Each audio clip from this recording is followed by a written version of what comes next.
Candidate ऐसा होना चाहिए जिसके साथ में कांग्रेस पार्टी के साथ साथ समाजवादी पार्टी के नेतागण कार्यकर्तागण भी कंफर्टेबल रहें। भर्ती परीक्षा होती है, उसका पेपर पहले लीक हो जाता है। सिर्फ 5 किलो राशन से तो काम नहीं चलता, जिंदा रखने से तो काम नहीं चलता। मैं अगर उपयुक्त पार्टी समझेगी तो अगर वो मुझे आदेशित करेगी, निर्देशित करेगी तो मैं पीछे नहीं हटूंगा। नमस्कार, आप देख रहे हैं VTV न्यूज और मैं नितिन प्रकाश। लोकसभा चुनाव को लेकर राजनीतिक हलचल तेज हो चुकी है।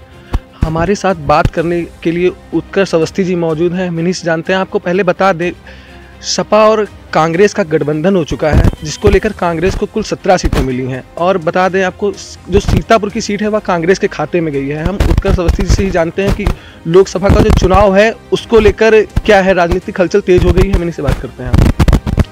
नमस्कार। नमस्कार। लोकसभा चुनाव आ रहे हैं और लोकसभा प्रत्याशी जो है सीतापुर से जो है कांग्रेस की सीट लोकसभा के खाते में गई है। इसको लेकर कौन बहुत प्रत्याशी भी सामने आए हैं कि आप भी लोकसभा चुनाव को लेकर दावेदारी कर रहे हैं, इस पर क्या कहना चाहेंगे आप? देखिए, सीतापुर सीट लोकसभा सीट कांग्रेस के खाते में आई है। कांग्रेस पार्टी नेतृत्व विचार कर रहा है कि यहाँ से कौन सा कैंडिडेट लड़ाया जाए।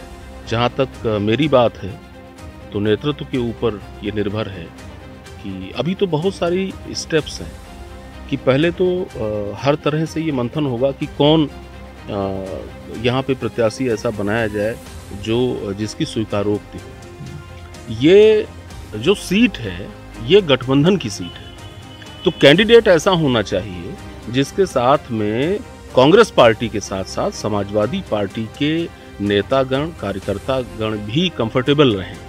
ऐसे व्यक्ति का चुनाव करना है, क्योंकि ये एक कंबाइंड चुनाव है। गठबंधन का जो लक्ष्य है तभी तो सिद्ध होगा।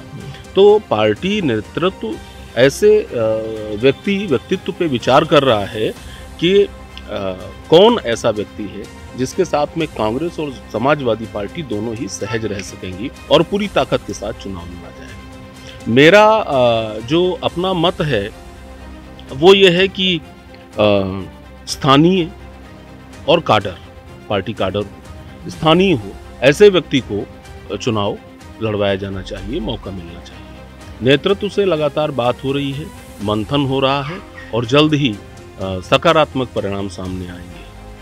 आपका नाम भी सामने आ रहा है लोकसभा चुनाव को लेकर।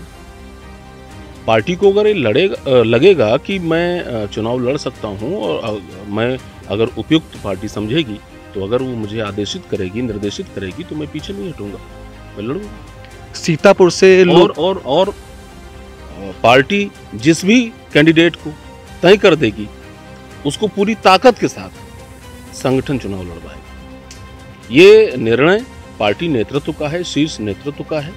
उनका जो भी निर्णय होगा, सीतापुर का कांग्रेस संगठन पुरजोर तरीके से जीतने के लिए चुनाव लड़ेगा।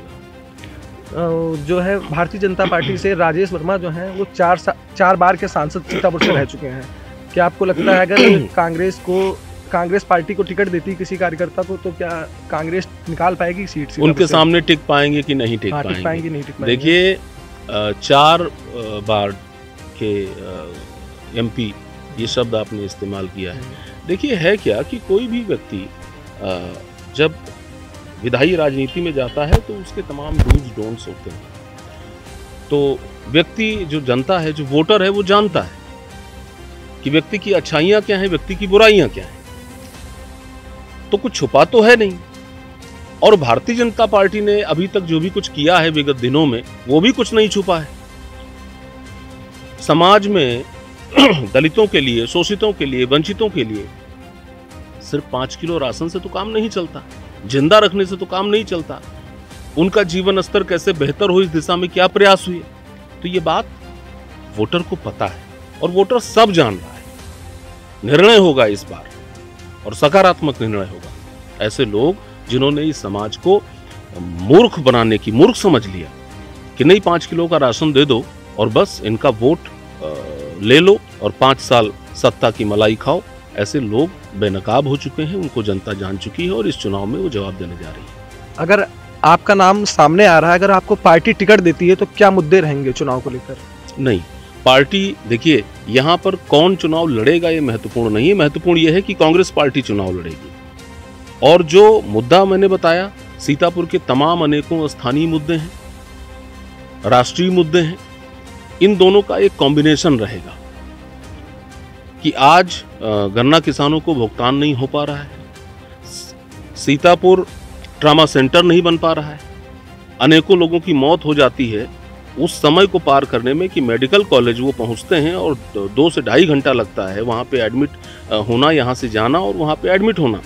अगर यहाँ पे ट्रॉमा सेंटर स्टार्टअप उसका हो जाए, बिल्डिंग बनी खड़ी है, लेकिन इधर तो ध्यान नहीं है। कहाँ पर है नेतागण? उन्होंने कितनी बार इसकी आवाज़ उठाई? लहरपुर से तंबौर मार्ग पे एक पुलिया जो मेरे ख्याल में वर्षों हो गए वो अभी तक नहीं बनी है। तो स्थानीय मुद्दे भी हैं, राष्ट्रीय मुद्दे भी हैं, आम आदमी के भी मुद्दे हैं कि भाई आम आदमी कहाँ जाएगा? उसे 5 किलो राशन के नाम पे आखिर कितना मूर्ख बनाइएगा? कितने बार आप उससे वोट करवा लीजिएगा? ये भी तो एक बड़ा सवाल है। नौजवानों के लिए क्या स्कीम्स हैं? पेपर कोई होता है, भर्ती परीक्षा होती है, उसका पेपर पहले लीक हो जाता है, फिर वो मामला कोर्ट में चला जाता है, पेंडेंसी हो जाती है, फिर वो मामला वहीं पर रुक जाता है। क्या नौजवानों, क्या भविष्य है नौजवानों का? क्या ठोस कदम उठाए गए हैं? सिर्फ एक भाषणबाजी है, सिर्फ घोषणाएं हैं, लेकिन ग्रास रूट पे अगर आप देखेंगे तो आम आदमी की पॉकेट खाली होती चली जा रही है, आर्थिक विपन्नता आती चली जा रही है। यही हमारे सब मुद्दे हों। सबसे बड़ा मुद्दा जो है वो गायों को लेकर है। गौशालाएं बनवाई गई हैं पर उसमें गाय जो हैं वो ज़्यादातर मतलब मृत्यु ही पाई जा रही हैं और वहीं दफनाई जा रही हैं गड्ढा खोदकर। उसके लिए क्या कहना चाहेंगे? देखिए भैया, आप किसी गांव में निकल जाइए और किसान से पूछ लीजिए। गांव में आपको उनके घरों में जाने की ज़रूरत नहीं है। आप खेतों में चले जाइए, जगह जगह मचान बने हैं और खेत बचाते लोग मिल जाएंगे। ज़रा उनसे पूछिए कि कितनी समस्याओं का सामना वो कर रहे हैं। किसान बहुत समस्याओं से जूझ रहा है। एक तो किसान की पूरी निर्भरता प्रकृति पर होती है और उस पर से जब ये जानवर उनकी फसलों को चर जाते हैं तो कितना नुकसान होता है और किस तरीके से एक डेफिसिट पैदा होता है, किस तरीके से उसको इकोनॉमिक लॉस होता है। किसी को बच्चों को पढ़ाना है, पढ़ाई करवानी है, बेटिया की शादी करनी है, ऐसे न जाने कितनी समस्याएं उसके सामने मुंह बाए पहाड़ की तरह खड़ी होती हैं और उसके पास में सिर्फ उसकी आंखों में आंसू के अलावा कुछ भी नहीं होता है। गायों का एक मुद्दा, गाय में गाय भी हैं, बैल भी हैं। गाय हमारे हिंदू धर्म में पूज्य मानी गई, हम गाय को पूज्य मानते हैं, लेकिन उनकी व्यवस्था होनी चाहिए। गौशालाएं कागजों पर बनी और जो बनी भी हैं कहीं पर, वहाँ पे अभी आप ही ने बताया कि वहाँ पे गायें मर रही हैं। ये कैसी गौ पूजा है? ये कैसी गौ रक्षा है? बहुत सारे ऐसे मुद्दे हैं, जनता सब जान रही है। कांग्रेस से और भी नाम सामने आ रहे हैं, जैसे अभिनव प्रताप भार्गव, राजा भैया, राकेश राठौर और पूर्व जिला अध्यक्ष रहे कांग्रेस के रमेश निषाद, और एक आपका नाम भी सामने आ रहा है। अगर पार्टी किसी को टिकट देती है तो क्या इस बार चुनाव जीतने का बिल्कुल मंथन है? देखिए, ये जो आपने नाम बताए हैं, इन नामों के अतिरिक्त भी अनेकों नाम हैं, जिनमें काडर भी है, जिनमें जो नेतागण हैं वो भी हैं। और हम लोग कांग्रेस पार्टी इस पे विचार कर रही है कि कौन कौन टिकट मांग रहा है पार्टी साहब? ढेर सारे लोग। आवेदन कौन कौन कर रहे हैं? हरीश वाजपेयी जी हैं, सीतापुर से राकेश राठौर जी हैं, शमीना जी हैं, और क्या नाम, राजा अभिनव भार्गव जी हैं, शिव पांडे जी हैं, कोषाध्यक्ष हैं, रमेश निषाद जी हैं, पुष्पा भार्गव जी हैं। तो बहुत ढेर सारे लोग हैं जो जिन्होंने आवेदन किया है और ये पार्टी नेतृत्व पे ही छोड़ दिया गया है कि वो निर्णय लें और ठीक व्यक्ति का चुनाव की वर्तमान स्थितियों में सीतापुर लोकसभा के लिए कौन व्यक्ति उपयुक्त रहेगा, तो जिस का भी टिकट पार्टी डिसाइड करेगी। संगठन पूरी तरीके से तैयार है और हम जिला अध्यक्ष के रूप में पूरी तरीके से, हमारा हर ब्लॉक, हमारा हर नगर पूरी तरीके से तैयार है एक बेहतरीन चुनाव लड़ने के लिए। ये चुनाव हम लोग लड़ेंगे और जीतेंगे। भारतीय जनता पार्टी दावा कर रही है 400 पार का, उनके पास में तमाम दावे हैं, दावे ही दावे हैं। कितनी घोषणाएं वो करते हैं, एक घोषणा पूरी नहीं होती दूसरी घोषणा आ जाती है, दूसरी पूरी नहीं होती तीसरी घोषणा आ जाती है।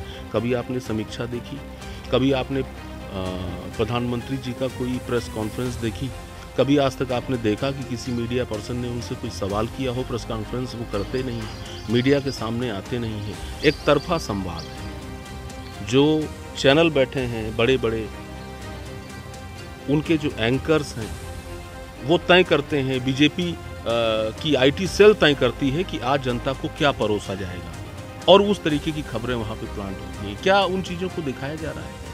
अभी किसानों का वहाँ पे संघर्ष चल रहा है, क्या वो दिखाया जा रहा है? नहीं दिखाया जा रहा है। क्या भारत जोड़ो न्याय यात्रा में क्या टेलीविज़न पे कभी दिखाया गया? क्यों आ रहे हैं लोग भारत जोड़ो न्याय यात्रा से? क्यों जुड़े लोग? लाखों लोग जुड़े, उन्होंने अपनी अपनी वेदनाएं बताई, क्यों नहीं दिखाया जा रहा है? तो वो एक तरफा काम हो रहा है। तो मुझे लगता है कि, और ये सारी बातें जनता समझ रही है। जनता जनार्दन होती है, ईश्वर का रूप माना गया है, इसीलिए कहा गया है जनता जनार्दन।